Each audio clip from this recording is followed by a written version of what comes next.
Bienvenidos a Enigmas y Misterios, el podcast donde escarbamos en las sombras que la historia oficial prefiere ignorar. Soy Pablo, aquí a mi lado está la enciclopedia humana que llamamos Juan y hoy no les prometo que puedan dormir tranquilos. Quiero que cierren los ojos, olvídense de su habitación, olvídense del tráfico de afuera. Estamos en el Londres de 1888, pero no en los palacios. Estamos en Whitechapel. Es 16 de octubre. George Lusk, el presidente del comité de vigilancia, un tipo duro, un hombre que creía haberlo visto todo, abre la puerta de su casa. Hay un paquete en el umbral, un paquete pequeño, envuelto en papel marrón sucio, y antes de abrirlo, el olor. No es olor a calle, no es olor a carbón, es un olor punzante químico mezclado con algo rancio, como cuando entras a una taberna de mala muerte al amanecer y alguien ha vomitado vino barato en el suelo. Lusk levanta la caja, pesa más de lo que debería, rompe el papel, abre la tapa de cartón y ahí, descansando sobre un fondo húmedo, hay algo.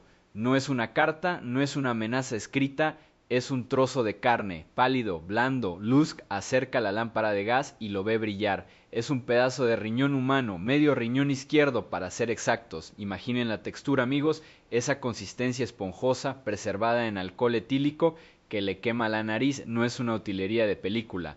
Es real, es orgánico y hace solo unos días estaba dentro de una mujer viva. El asco le sube por la garganta.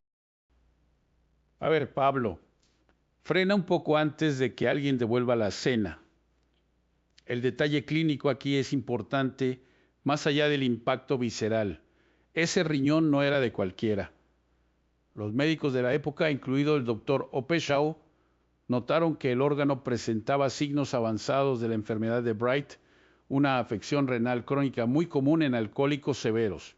Y adivinen qué, Catherine Eddowes, la víctima mutilada 3 semanas antes, sufría precisamente de eso. Pero ojo, tampoco compremos la historia completa sin cuestionarla. En esa época, los estudiantes de medicina de Londres eran famosos por tener un humor macabro y acceso a órganos reales. Enviarle partes del cuerpo a un oficial público como broma pesada no era algo tan descabellado para un estudiante borracho. Puede que tengas razón con lo de los estudiantes, Juan, pero hay algo en la carta que venía con la caja que hiela la sangre. No estaba escrita con esa caligrafía burlona y casi elegante de las cartas anteriores que salían en los periódicos.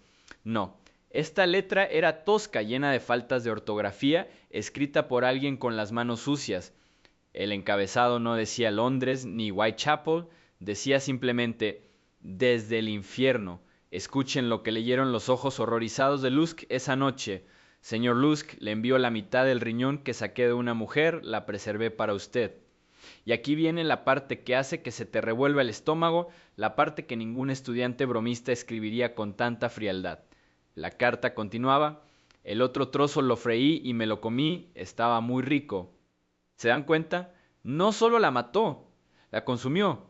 Lusk no estaba lidiando con un criminal, estaba sosteniendo los restos de un festín caníbal en su propia sala de estar. Todos conocemos el mito, el sombrero de copa y la niebla, pero lo que acabas de escuchar es la única parte de esta historia que huele a sangre real. Bienvenidos a Enigmas y Misterios, el podcast donde no nos conformamos con la versión oficial de los libros de historia. Yo soy Pablo, el que se obsesiona con los detalles, y al otro lado del micrófono está Juan, nuestra brújula de la razón y el dato duro. Y hoy tenemos que hablar del paciente cero, del caso que inventó el miedo moderno, Jack el Destripador. Pero escuchen bien esto porque aquí es donde la historia se rompe. Todos tenemos esa imagen grabada en el cerebro: el hombre elegante con capa, sombrero de copa y un maletín de médico desapareciendo en la niebla de Londres. Es el villano perfecto, ¿verdad? Casi cinematográfico. Pero ¿y si les dijera que ese personaje nunca existió? No me malinterpreten, la sangre era real. Las mujeres murieron, de hecho, los expertos hablan de las 5 canónicas, 5 mujeres de carne y hueso: Mary Ann Nichols, Annie Chapman, Elizabeth Stride, Catherine Eddowes y Mary Jane Kelly. Ellas son la única certeza en un mar de mentiras, porque hay una probabilidad altísima, una que me tiene dando vueltas en la cama desde que leí el expediente, de que el nombre Jack y esa personalidad de genio criminal burlón fueran una invención de marketing, un fantasma de tinta creado para vender periódicos mientras Whitechapel se pudría en la miseria. Estamos hablando de un barrio con una densidad poblacional de 189 personas por acre, un laberinto sucio donde 1.200 mujeres vendían su cuerpo solo para pagar una cama por 4 peniques. Ahí es donde nace el monstruo, no en una novela gótica. A ver, Pablo, frena un poco con la teoría de la conspiración mediática. Aunque tienes parte de razón, no podemos ignorar que la policía de la época, Scotland Yard, estaba completamente desbordada, no solo por la prensa. Investigaron a más de 300 personas y detuvieron a 80 sospechosos sin lograr una sola condena. El caos era total, pero sobre lo que dices del marketing hay un dato que te respalda. El nombre Jack el Destripador no aparece en escena hasta el 27 de septiembre. Llega en una carta la famosa Dear Boss, escrita con tinta roja, donde el autor se jacta de sus crímenes. Antes de eso, la gente le llamaba el asesino de Whitechapel o delantal de cuero. El problema es que muchos historiadores actuales, y aquí es donde la cosa se pone turbia, creen que esa carta no la escribió el asesino. Sospechan que fue un periodista aburrido que necesitaba subir las ventas del periódico. Así que técnicamente podríamos estar persiguiendo la sombra de un redactor creativo, mientras el verdadero carnicero se reía en silencio. Y eso es lo que lee Atlanta Infinite que nosotros leemos cartas en tinta roja. El verdadero asesino estaba haciendo cosas físicamente imposibles en la calle. Piensen en la noche del 30 de septiembre, lo que llamaron el doble evento. Mató a 2 mujeres, Stride y Eddowes, en menos de una hora. Y con Catherine Eddowes, la segunda víctima, el tipo no solo la mató en plena oscuridad, con la policía patrullando a metros de distancia, tuvo la sangre fría de mutilarle el rostro y extraerle un riñón en un lapso de 10 a 15 minutos. Eso no lo hace un periodista con una pluma. Eso requiere una velocidad y una brutalidad que no encajan con la leyenda elegante. Nos han vendido un mito para tapar una realidad mucho más cruda y triste. Para entender cómo nos engañaron durante 130 años, primero tenemos que caminar por las calles que crearon al monstruo. Exacto, caminemos por ahí, pero quiero que se quiten de la cabeza esa imagen romántica de Londres que nos ha vendido Hollywood. Olvídense de Sherlock Holmes fumando en pipa en una calle adoquinada y limpia. Whitechapel en 1888 no era una ciudad, era una herida abierta. Imaginen el olor, una mezcla rancia de mataderos, cerveza agria y cuerpos sin lavar. Estamos hablando de un gueto donde la densidad de población era de 1.809 personas por acre. Para que se hagan una idea, en el resto de Londres el promedio era de 45. Whitechapel era un hormiguero humano asfixiante, un laberinto de callejones sin salida donde la luz del gas apenas llegaba al suelo. La gente vivía hacinada en condiciones que hoy consideraríamos inhumanas. No había privacidad, no había higiene y sobre todo no había esperanza. En ese caldo de cultivo el anonimato era la norma. Podías cruzarte con un asesino en la escalera de tu edificio y ni siquiera le mirarías a la cara porque estabas demasiado ocupado tratando de sobrevivir a tu propia miseria. Y en medio de esa suciedad había un ejército de sombras. Se estima que 1.200 mujeres trabajaban en la prostitución en ese pequeño infierno, operando desde 62 burdeles oficiales, o peor aún, desde la esquina más oscura que pudieran encontrar. Espera, Pablo, ahí hay que hacer una corrección importante, porque la cultura pop nos ha mentido descaradamente sobre esas mujeres. Siempre nos pintan a las víctimas de Jack como jóvenes hermosas, vestidas de terciopelo, casi como modelos góticas esperando su final trágico. La realidad es mucho más deprimente y menos cinematográfica. Las 5 canónicas no eran chicas de 20 años. Mary Ann Nichols tenía 43, Annie Chapman 47, Catherine Eddowes 46. Eran mujeres destrozadas por la vida, madres que habían perdido a sus hijos, alcohólicas crónicas y enfermas. La única joven era la última, Mary Jane Kelly. El resto eran mujeres de mediana edad en una época donde llegar a los 40 en Whitechapel ya era un milagro. No eran prostitutas de lujo, eran indigentes que vendían sexo porque era la única moneda de cambio que les quedaba para no morir congeladas esa noche. Eso es lo que te rompe el corazón cuando lees los informes forenses. No estamos hablando de una transacción comercial, estamos hablando de supervivencia pura y dura. El precio estándar por un servicio en un callejón oscuro era de 4 peniques. ¿Saben para qué alcanzaban 4 peniques? Para pagar una cama en una pensión de mala muerte, una doss house, o para comprar una copa de ginebra barata que les hiciera olvidar dónde estaban. A veces ni siquiera tenían para la cama y pagaban 2 peniques para dormir recostadas sobre una soga tensada en un pasillo, lo que llamaban la resaca de 2 peniques. Imaginen ese nivel de desesperación. Estas mujeres no buscaban placer ni riqueza, buscaban un techo o un trago, y ahí es donde entra la tensión real de esta historia. El asesino no tuvo que cazar a presas difíciles, él simplemente se paseaba por un buffet de miseria. Las víctimas estaban solas, borrachas, en la oscuridad, dispuestas a irse a un rincón apartado con cualquier desconocido que les ofreciera esas monedas. El escenario estaba diseñado perfectamente para que alguien como él operara con total impunidad. Y la impunidad no venía solo de la oscuridad, sino de una incompetencia policial que hoy nos parecería chiste. Scotland Yard estaba dando palos de ciego, literalmente. Llegaron al punto de la desesperación científica. Intentaron usar una técnica llamada optografía con una de las víctimas, creyendo que la retina del ojo humano funcionaba como una cámara fotográfica y que si la revelaban rápido, podrían ver la última imagen que vio la mujer antes de morir, el rostro del asesino. Obviamente no funcionó.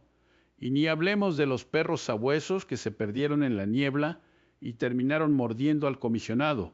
Pero lo más grave fue lo que pasó la noche del doble evento. Encontraron un trozo del delantal de Catherine Eddowes cerca de un grafiti antisemita recién pintado. ¿Y qué hizo el jefe de policía, Sir Charles Warren? ¿Proteger la evidencia? No.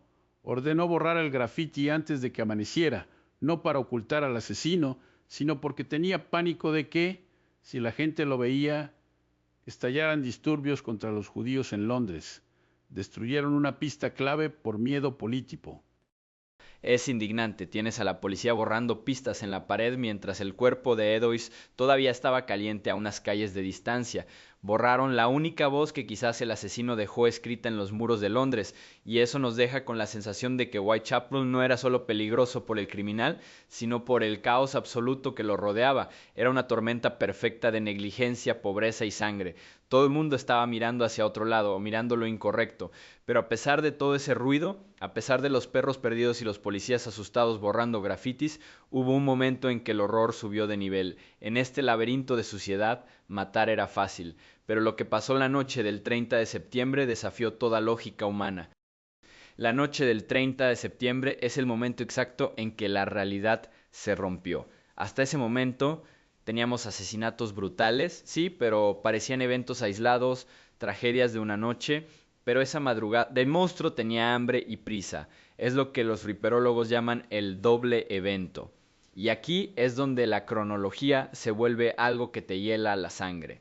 Primero ataca a Elizabeth Stride a la 1 de la mañana, pero algo sale mal. Alguien entra en el patio, un caballo se asusta, el asesino se ve interrumpido, solo le da tiempo a cortar la garganta, nada más. No hay mutilación, no hay firma.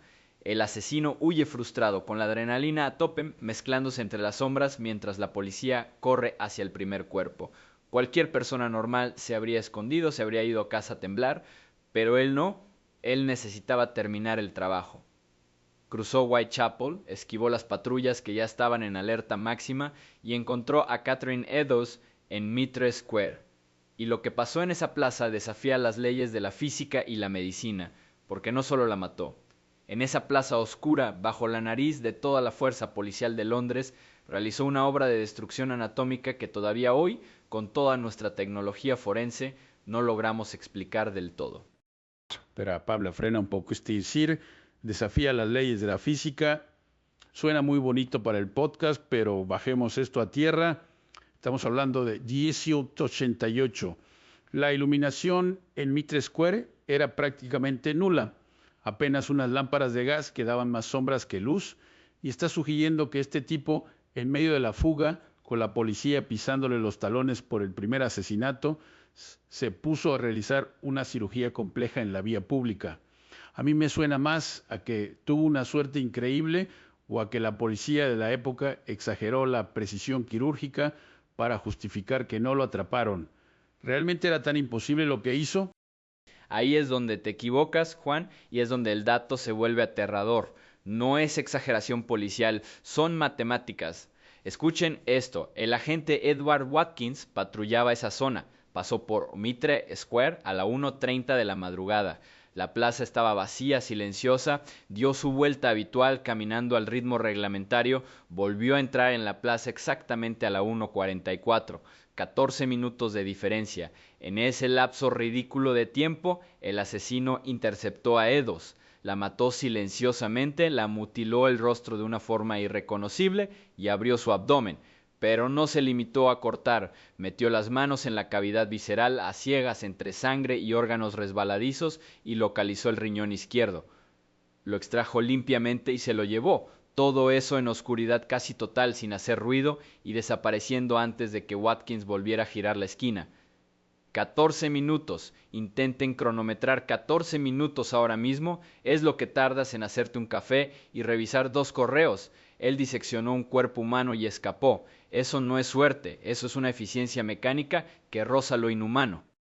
Bueno, ahí tengo que darte la razón en algo técnico. Extraer un riñón no es como sacar una manzana de un cesto. Tienes que saber dónde está, tienes que cortar los vasos sanguíneos correctos y hacerlo a oscuras implica que el tipo tenía una memoria táctil impresionante o era un carnicero acostumbrado a eviscerar animales con los ojos cerrados. Y hablando de ese riñón, esa es la prueba física más grotesca de todo el caso, ¿no? Porque no se quedó en la escena del crimen. Semanas después, George Lusk, el jefe del Comité de Vigilancia Vecinal, recibió esa cajita infame. Dentro no había una carta de amenaza vacía. Había medio riñón humano conservado en vino. La carta From Hell, desde el infierno, es quizás el objeto más macabro de la historia criminal. Lusk abre la caja y se encuentra ese trozo de carne grisácea y una nota que decía con una caligrafía temblorosa: te envío la mitad del riñón que saqué de una mujer, lo conservé para ti. El otro trozo lo freí y me lo comí, estaba muy rico, me imaginen la repulsión. Y lo peor es que los médicos lo analizaron, dijeron que pertenecía a una mujer de unos 45 años y que mostraba signos de la enfermedad de Bright, causada por el alcoholismo severo. Catherine Eddowes tenía esa enfermedad. Catherine Eddowes tenía 46 años, todo coincidía. La ciudad entró en pánico absoluto, ya no era un asesino de callejón, era un caníbal, un depredador que se burlaba de las instituciones enviándoles partes de sus víctimas por correo ordinario.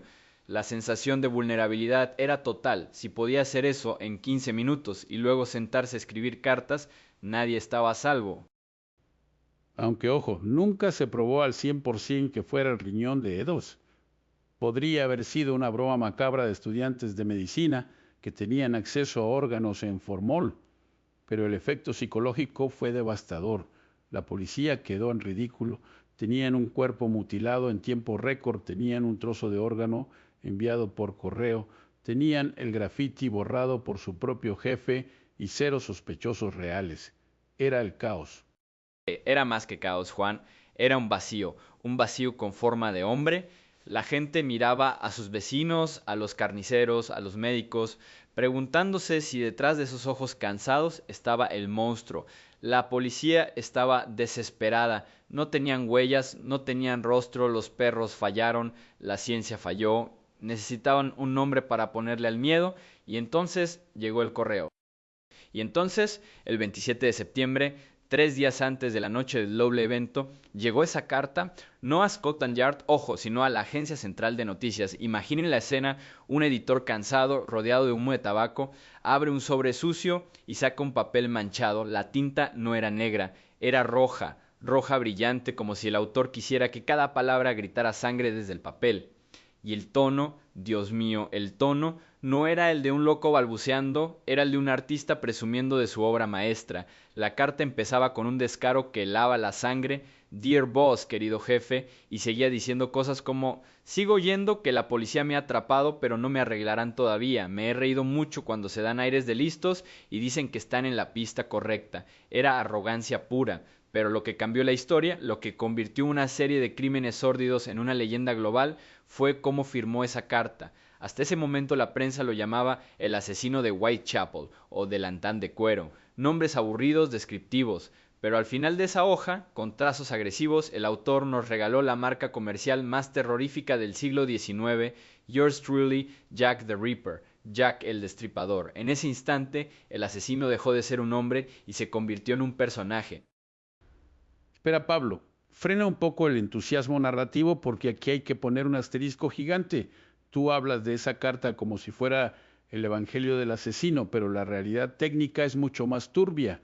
La policía de la época, y hablo de los inspectores que pisaban los adoquines, no se tragaron el cuento de inmediato.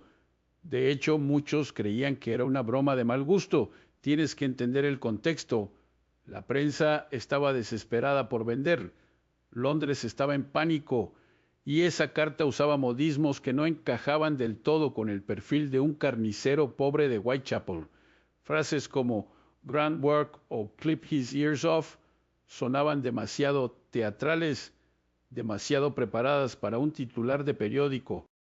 Ahí es donde quería llegar. Tienes toda la razón en ser escéptico, pero piénsalo desde el punto de vista del impacto social, sea real o falsa, esa carta fue el combustible del incendio. La agencia de noticias, en lugar de esconderla, hizo lo impensable. La publicaron, la imprimieron en miles de pasquines y los pegaron por todo Londres esperando que alguien reconociera la caligrafía. ¿Y qué pasó? Que crearon un viral victoriano. De repente el asesino tenía voz, se burlaba de nosotros, decía cosas como guardé un poco de la materia roja en una botella de cerveza de jengibre para el próximo trabajo. La gente leía esto en el desayuno y sentía que Jack les estaba susurrando al oído. Fue el nacimiento del sensacionalismo moderno. Ya no importaban las víctimas, esas pobres mujeres de 40 años que dormían en la calle, lo que importaba era Jack, el villano. La prensa transformó una tragedia humana de pobreza extrema en un folletín por entregas y todos, desde la reina Victoria hasta el último estibador del puerto, compraron el boleto para el show. Y ese show podría haber sido literalmente una producción interna de la prensa. Hay una teoría muy fuerte, y aquí es donde te voy a romper el mito, que apunta a un periodista llamado Tom Bulling. Se dice que Bulling, que trabajaba en la Agencia Central de Noticias y cobraba por pieza entregada, escribió la carta Dear Boss él mismo.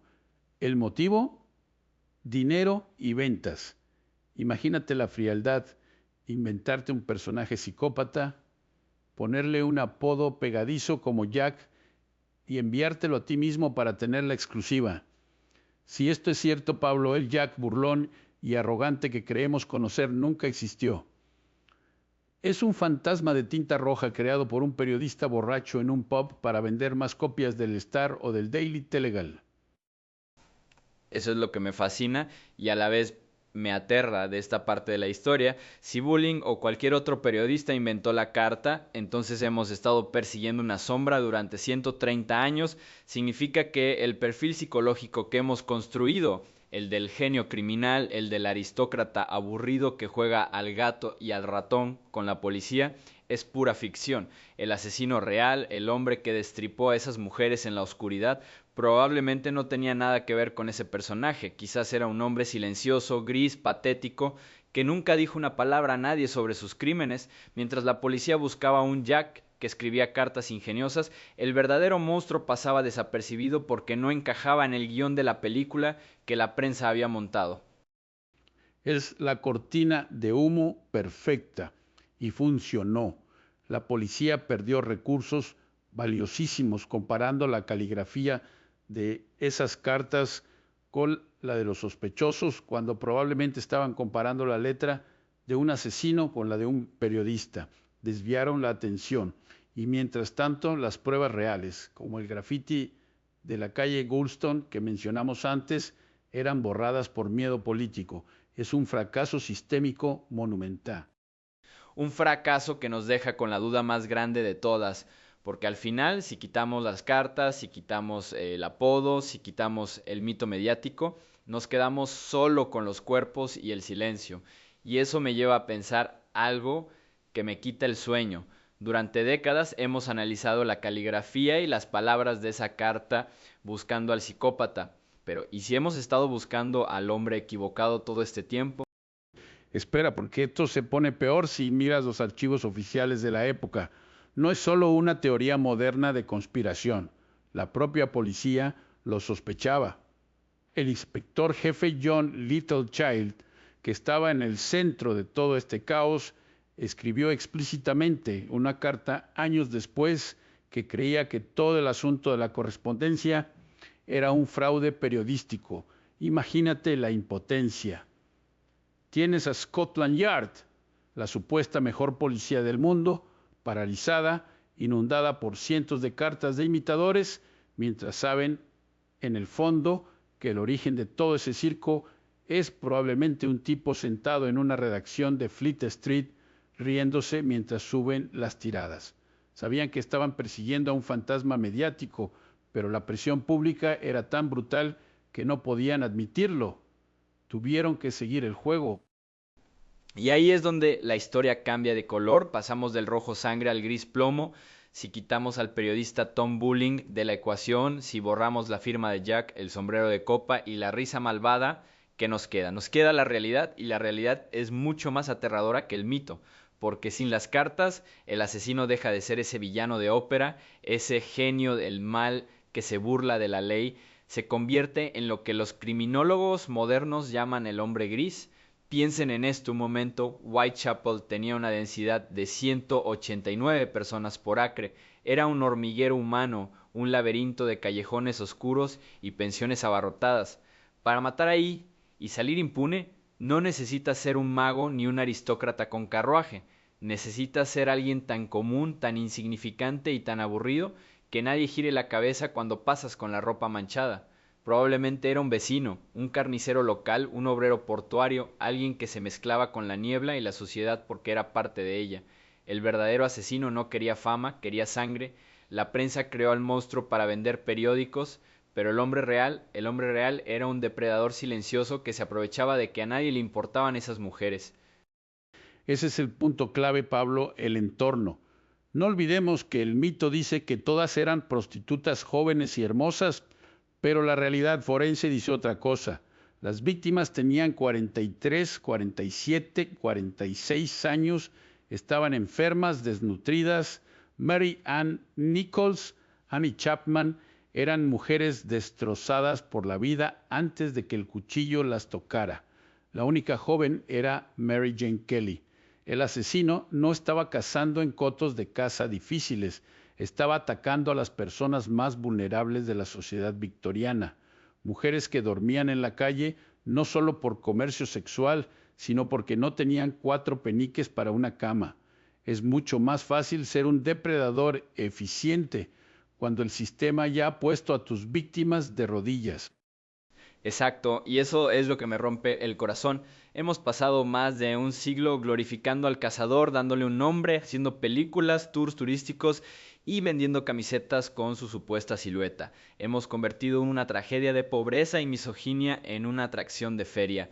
Hemos dejado que el marketing de 1888 nos gane la partida. El asesino, ese hombre gris y patético, se salió con la suya 2 veces. Primero al escapar de la justicia y segundo al esconderse detrás de la leyenda. Hoy, 130 años después, nadie sabe quién fue el hombre que sostenía el cuchillo. Su identidad se perdió en el tiempo. Pero tal vez, solo tal vez, eso sea lo justo, porque si el nombre es mentira y las cartas son falsas, lo único real que nos queda son ellas. Mary Ann Nichols, Annie Chapman, Elizabeth Stride, Catherine Eddowes, Mary Jane Kelly. Escuchen bien esos nombres porque la historia ha hecho un trabajo excelente borrándolos para poner un foco gigante sobre un fantasma con sombrero de copa. Nos han vendido la idea de que eran simplemente las víctimas, cuerpos sin rostro en una morgue, accesorios necesarios para la leyenda de Jack. Pero piensen en esto: Polly Nichols, la primera, crió a 5 hijos antes de que su matrimonio y el alcohol la rompieran. Annie Chapman tenía una vida respetable antes de que la tuberculosis matara a su hija y la arrastrara a la depresión. No nacieron en la calle, cayeron en ella. El verdadero horror de Whitechapel no es que un loco anduviera suelto con un cuchillo. El horror es que, para la sociedad victoriana, estas mujeres ya estaban muertas mucho antes de la primera puñalada. Eran invisibles.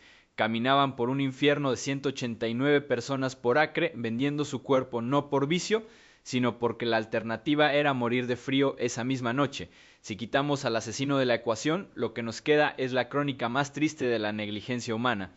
Ellas no necesitaban a un detective brillante de novela, necesitaban un sistema que no las tratara como basura desechable. Espera, Pablo, frena un poco ahí. Me gusta la reivindicación, pero no podemos ignorar cómo funciona nuestra mente. Hay una razón por la que la carta From Hell y el medio riñón enviado a George Lusk siguen fascinando. El ser humano tiene una conexión biológica con el morbo. Libros como The Five de Hallie Rubenhold intentan cambiar la narrativa, sí, centrarse en sus vidas y no en sus muertes, pero la realidad es cruda. La gente sigue pagando tours en Londres para pararse en el sitio exacto donde a Catherine Eddowes le sacaron un riñón en 10 minutos, no para ver dónde nació. La riperología es una industria. Nos gusta el monstruo, nos aburre la tragedia social. Es cínico, lo sé, pero es lo que vende. Quizás por eso tenemos que dejar de comprar lo que nos venden, porque mientras sigamos obsesionados con saber si fue un barbero polaco como Aaron Kosminski, o un médico loco, o una conspiración real, le estamos dando al asesino exactamente lo que quería: inmortalidad a costa del dolor ajeno.